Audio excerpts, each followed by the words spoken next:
नमस्कार, मैं हूं राजमोहन तिवारी और आप जुड़ चुके हैं लाइव बिहार के साथ। बिहार एसएससी प्रथम इंटर स्तरीय संयुक्त प्रतियोगिता परीक्षा जो बहाली 2014 में आई थी, 13,120 पदों की यह बहाली थी। आज 2021 का सितंबर आ चुका है, यानी तकरीबन 7.5 साल बीत चुके हैं और अभी तक ये बहाली पूरी नहीं हो पाई है। अभी मामला काउंसलिंग को लेकर अटका पड़ा है, काउंसलिंग को लेकर विवाद भी खड़ा हो गया है।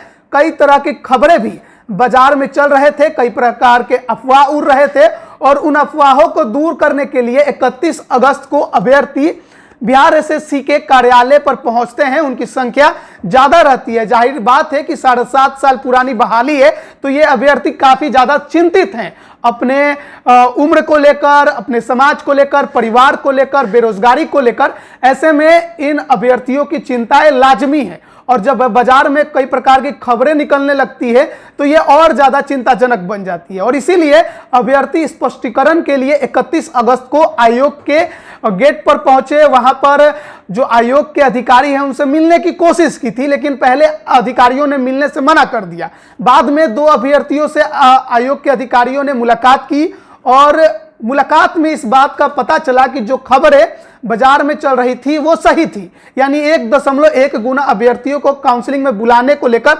आयोग सोच रहा है, ऐसा उसने कहा। और साथ ही साथ उसने ये भी कहा कि अगर कोई ऐसी बिहार का आयोग हो जिसने 1.1 गुने से अधिक अभ्यर्थियों को काउंसलिंग में बुलाया है तो इस संबंध में अभ्यर्थी सबूत दे और उस संबंध में आयोग बाद में मीटिंग करेगा। मीटिंग के बाद तय करके सूचना काउंसलिंग के संबंध में जारी करेगा, तारीख भी जारी करेगा। और उसके बाद कई अभ्यर्थी हमारे पास आए थे, उन्होंने सबूत भी दिखाए हमारे पास और आज वो आयोग के पास जाकर सबूत देने वाले थे। लेकिन देखिए कि सबूत देने से पहले आयोग ने किस प्रकार से अभ्यर्थियों को धमकी भरा एक सूचना जारी किया है और कहा है कि संभल जाइए वरना हम आपका अभ्यर्थित्व ही रद्द कर देंगे। यह धमकी आयोग की वेबसाइट पर सूचना के जरिए जारी की गई है। जरा ध्यान से पहले इसे एक बार देख लीजिए। और इसमें लिखा हुआ है कि विज्ञापन संख्या 06060114 प्रथम इंटर स्तरीय संयुक्त प्रतियोगिता परीक्षा 2014 के उपरांत कोटिवार न्यूनतम अर्हतांक प्राप्त करने वाले योग्य अभ्यर्थियों का शारीरिक जांच, माप परीक्षण एवं टंकन आशुलेखन जांच परीक्षा संपन्न किया जा चुका है। आयोग द्वारा इस विज्ञापन से संबंधित अग्रतर कार्रवाई की जा रही है। तथापि यह देखा जा रहा है कि आए दिन अभ्यर्थियों द्वारा आयोग के मुख्य द्वार पर धरना प्रदर्शन की कार्रवाई की जाती है एवं आयोग के कार्य को बाधित करने एवं अनावश्यक दबाव बनाने का प्रयास किया जाता है। सोशल मीडिया पर भी अभ्यर्थियों और असामाजिक तत्वों द्वारा आयोग के विरुद्ध अनर्गल प्रलाप किया जाता है तथा भ्रामक सूचनाएं प्रसारित की जाती है। यह अत्यंत ही खेदजनक एवं निंदनीय है। उक्त विज्ञापन से संबंधित अभ्यर्थियों को आगाह किया जाता है कि भविष्य में इस प्रकार के धरना प्रदर्शन से दूर रहें तथा असामाजिक तत्वों के बहकावे में ना आए। यदि भविष्य में उनके द्वारा आयोग के कार्य को बाधित करने का अनावश्यक दबाव बनाकर आयोग के कार्य को प्रभावित करने का प्रयास किया जाता है तो उन्हें चिन्हित कर उनका अभ्यर्थित्व रद्द करने की कार्रवाई की जा सकती है एवं उनके विरुद्ध थाना में कांड दर्ज कर विधि सम्मत कार्रवाई की जा सकती है। विदित हो कि आयोग अपने कार्यों दायित्वों को जिम्मेदारी पूर्वक निर्वहन करने हेतु कृत संकल्पित है एवं तदनुसार अनावश्यक कार्रवाई जारी है। तो कितना ज्यादा आयोग ये कृत संकल्पित है अपने कार्रवाई को लेकर, अपने कामों को लेकर कि 2014 की बहाली 2021 के सितंबर आने के बाद भी खत्म नहीं हुई है, विवाद में बनी हुई है। 7.5 साल से अभ्यर्थी लगातार इसी का इंतजार कर रहे हैं कि भैया ये बहाली जल्द से जल्द खत्म करिए।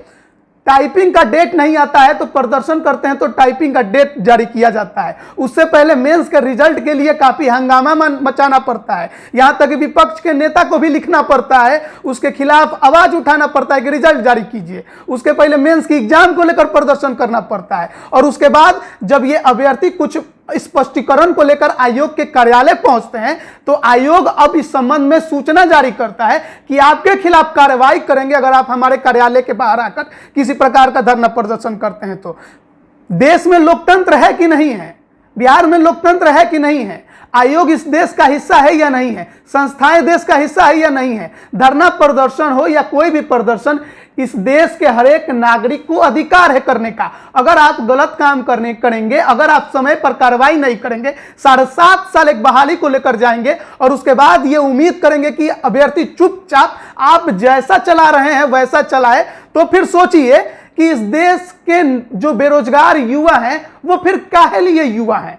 तब तो फिर उन्हें युवा की श्रेणी से ही हटा दीजिए, क्योंकि वो अपना आवाज भी नहीं उठा सकते। अगर आयोग के पास अपने सवाल को भी नहीं पहुंचा सकते, अगर आयोग के पास वो जाकर कुछ भ्रामक तत्वों को लेकर या भ्रामक बातों को लेकर स्पष्टीकरण नहीं मांग सकते, तो फिर वो युवा क्यों है, फिर वो अभ्यर्थी किस बात के हैं, फिर वो छात्र किस बात के हैं जो अपने ही हक को नहीं मांग सकते हैं, अपने ही हक के लिए लड़ाई नहीं कर सकते हैं।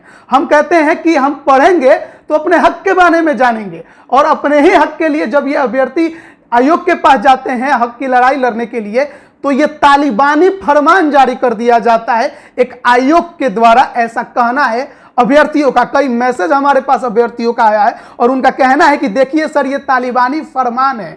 आयोग ने अब तालिबानी फरमान जारी किया है कि अब जैसा हम कहेंगे वैसा तुम करो, नहीं तो तुम्हारे खिलाफ कार्रवाई करेंगे, और क्योंकि तुम अपना हक मांग रहे हो तो तुम्हारे खिलाफ हम थाना में केस दर्ज करके तुम पर कार्रवाई करते हुए तुम्हारा अभ्यर्थित्व ही रद्द कर देंगे। इसका मतलब है कि अब कोई भी अभ्यर्थी आयोग नहीं जाएगा, कोई भी अभ्यर्थी आयोग पर सवाल नहीं खड़े करेगा, जैसा मन आयोग वैसा करते रहेगा। इस पर तो बिहार सरकार को संज्ञान लेना चाहिए, बिहार सरकार को आयोग से सवाल करना चाहिए कि भैया तुमने इस प्रकार के फरमान जारी कैसे कर दिए। 7.5 साल से तुम बहाली चला रहे हो और अभी तक तुम्हारी बहाली की प्रक्रिया नहीं खत्म हुई, और जब लगातार विवाद खड़े होते हैं तो आयोग अभ्यर्थी नहीं जाएगा तो किसके पास जाएगा?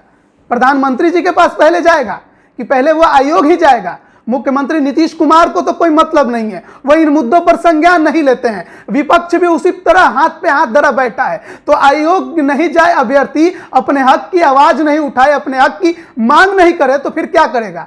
अब देखिए कि आगे इस पर क्या होता है। अभ्यर्थियों को कुचलने का एक और रास्ता आयोग द्वारा फिर से अपनाने की कोशिश की गई है, और अभ्यर्थियों को यह मानसिक प्रेशर देने का प्रयास किया गया है कि तुम्हारे ऊपर हम इतना प्रेशर दे देंगे कि तुम हमारे खिलाफ आवाज नहीं उठा पाओगे, तुम अपने हक के लिए भी आवाज नहीं उठा पाओगे।